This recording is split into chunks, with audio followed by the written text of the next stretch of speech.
an amino group. All of them will have a carboxyl group, and all of them will have a alpha carbon that kind of holds them all together. What actually makes amino acids so unique is the side chain. So every single amino acid will have a different side chain that becomes their fingerprint in terms of differentiating from one another.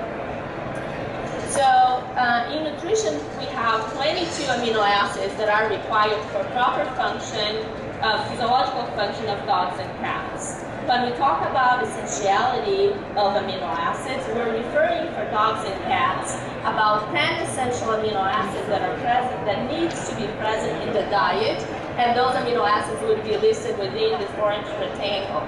And then we have 12 that would be considered non-essential amino acids that do not need to be present in the diet. So what makes amino acid being essential or not essential? So by definition, an essential amino acid would be an amino acid that is not synthesized or not synthesized in enough amount that the animal needs, and therefore there is a dietary requirement for that particular amino acid to be present in the diet. Besides the essential amino acids, the animal also have a nutritional requirement for a source of nitrogen, that can be used to synthesize non-essential amino acids.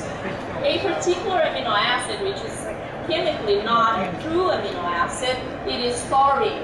Taurine is a 1-beta sulfonic acid amino acid present in the body, only of animal tissues, and it is essential for cats and appears to be essential for some categories of dogs, such as large dogs or exercising dogs. When we refer to protein requirements and recommendations, usually we're referring to two guidelines, either NRC, which stands for the National Research Council, or AFCO, the American Association of Feed Control Officials. So here what I have in this table are different physiological status, either growth or reproduction, or an animal that is an adult animal at maintenance. And then I have different species, either dogs or cats. And you can see what I'm stating here under NRC columns is the minimum requirement for crude protein for those particular species within specific physiological status. And you can see that the minimum requirements are a bit lower than AFCO recommendations. And the reason for that is the minimum requirement is set up without accounting for day-to-day variations that would impact protein requirement. For example, physiological activity, digestibility of the diet. So just to give you a few examples, those would be other factors that would affect protein requirement of the animal. Then we create those safety margins either on recommended allowance by NRC guideline or ethical recommendations that would account for protein digestibility, protein quality, the caloric density of the diet. I don't know if you noticed on my previous slide, but those percentages are based on a specific caloric content of the diet. So if you change that caloric content, you also have to make modifications on the percentage of crude protein that you're adding, either decreasing or decreasing depending on how you fluctuate with that energetic content. And the physiological state of the animal. One thing that I want to focus is, regardless of how we look at companion animal nutrition, we are always targeting what we call optimal nutrition range. And that means that we're trying to avoid deficiencies, also avoiding toxicities. And here is the minimum requirement that I mentioned in the previous slide, and you can see that it's the bare minimum amount of that particular nutrient before the animal becomes deficient. And that is the reason why we do not formulate diets based on minimum requirement. Another important consideration is that when we look at the pet population, different than a lot of production species such as poultry, beef, they're quite different in terms of their genetic profile, in terms of their housing, in terms of their activity level. And that is important because it reflects wide variation in terms of nutrient requirement as well. So here, for example, we can see that animals may require from anywhere from 20 to 60 grams per day of protein. There is a higher frequency of intake of about 40, but nonetheless, when we are formulating diets, for dogs and cats, we do have to account for that and try to be in a level that would encompass most of that population and that variation. And that is not only true for protein, but this is a similar graph that shows the fluctuation in terms of requirement of energy. So just to make the point that in spite of one strategy may not fit all, and we have to be aware of that and be able to make adjustments for individual animals as we pursue companion animal nutrition. When we talk about dietary protein sources, usually protein sources would be those that would provide at least 20% of food protein on a dry matter basis, and they can be either from an animal or a plant source. When we focus specifically on animal protein sources, usually they provide a good amino acid profile, which means they are rich in essential amino acids. They can also be a source of fat and minerals, which can be good or bad, depending on what you're trying to formulate. They can dilute your amount of protein, but if you need also a little bit of fat, they can be helpful. They can be more variable, and the reason for that is there are different processes by which those protein sources are made. So depending on the ratio of lean muscle to fat or lean muscle to trimmings, lean muscle to bone, if it is the case of some protein sources that add bone, then we're going to have differences in composition. In terms of different sources of protein coming from animal source, you can have rendered ingredients, which would be mostly in the form of meals, so poultry meal, fish meal, meat and bone meal, or you can have a fresh meat, right, would be deboned chicken, tuna, and so forth, so on. When we focus on the plant protein sources, usually those would be less expensive, not always, but usually. They are readily available. They are less variable because usually the process by which they are made are more consistent. They can provide a good quality of amino acids. Few examples, exceptions maybe with 0 grams, and they can be a little lower in lysine, but that can be easily fixed.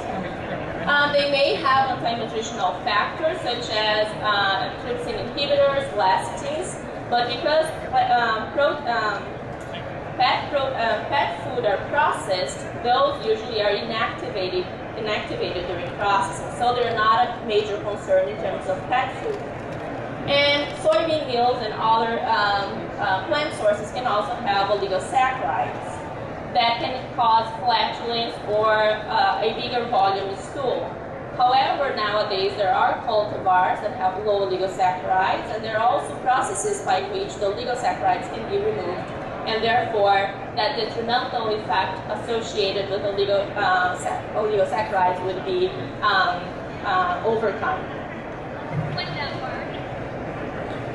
Additional considerations, like here is where I want to kind of bring some of the controversies to you. So protein recommendations in terms of renal disease and geriatric. I think if we talk about people that are involved in nutrition for dogs and cats, will be a group of those that would be advocates of high protein, whereas others would be advocates for low protein. And I don't think we have a good consensus, at least in the literature, for most of those things. In terms of protein sources, again, there is some pet owners and companies that they have a philosophy of giving high quality human grade products, whereas others also want to provide high quality, but they're more concerned about sustainability, or they are more focused on using byproducts. So different philosophies. How much protein to give? Is that too much protein? Is that too little protein? I think those are the things that have been in the scrutiny later. And the anthropomorphism of our pets. And here I'm just speaking on an example, probably a drastic example, if you will, of vegan diets for cats, right? I'm not saying that you cannot do a vegan diet for a cat, but certainly you have to have some extra concerns about it.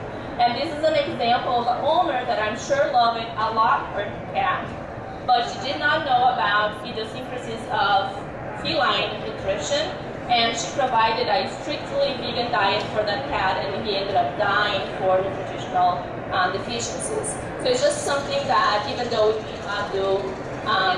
we do not intend to harm animals, sometimes sometimes by not knowing their requirements, we can actually harm them.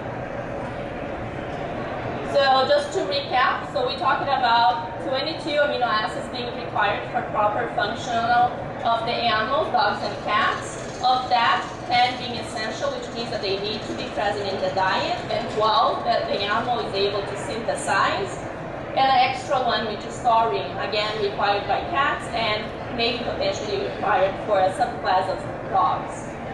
Protein requirements, we mentioned that it can be affected by several factors, including digestibility, the quality of protein, the physiological stage of the animal, the caloric density of the diet.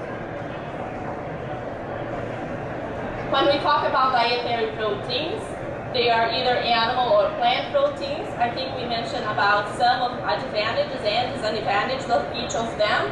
I think more important than that, most of the pet foods, they are formulated with a mix of them. And my opinion is that when you do that, you're emphasizing advantages of each and disemphasizing disadvantages of each and creating a balanced and complete diet. So this is just an example of actually an ingredient list of a commercial pet food, which I'm showing here in the red rectangles, the different types of protein sources that were combined or mixed to provide this complete and balanced diet for dogs. So you can see that there is salmon, which would be the fresh animal protein, chicken meal, which would be the rendered animal protein, and here you can see that there is soybean meal, soy protein isolate, both plant sources, and dry egg product. I think I wanted to end in this note saying that there is a variety of pet food products in the market. It's quite overwhelming. My husband says that to me every day, and my students do too, when I ask them to shop in class for different products and explain why they pick the diet that they decided to choose. And oftentimes, we don't know how to read the labels, right? There's so much information, and there's actually diets that are not complete and balanced, which means that they're not made to provide all the required nutrients of dogs and cats, and sometimes they just look like one that you would imagine that would do that job. So I think an important statement in every single label is what we call the AFCO statement, that will tell you if the diet is complete and balanced, and if that was formulated or if that was actually tested in animals, and what would be the animal, the species, and the physiological status that that diet is intended for. And I think that is extremely important because pet food may be one of the few areas when you think about nutrition that we're searching for one product that will provide all the required nutrients for your animal as the sole source of nutrition. So being deficient and not providing all the required nutrients become quite a serious deal. But nonetheless, I think the pet food industry has done a magnificent job in terms of keeping all their diets that are intended for complete nutrition within the optimal range. Because nowadays we don't see deficient animals suffering from nutrient deficiencies or toxicities if they are fed a complete and balanced diet. I think we can make the case for obesity, but there is a lot of other factors that play a role in that, and we can further discuss that if you wish. Thank you.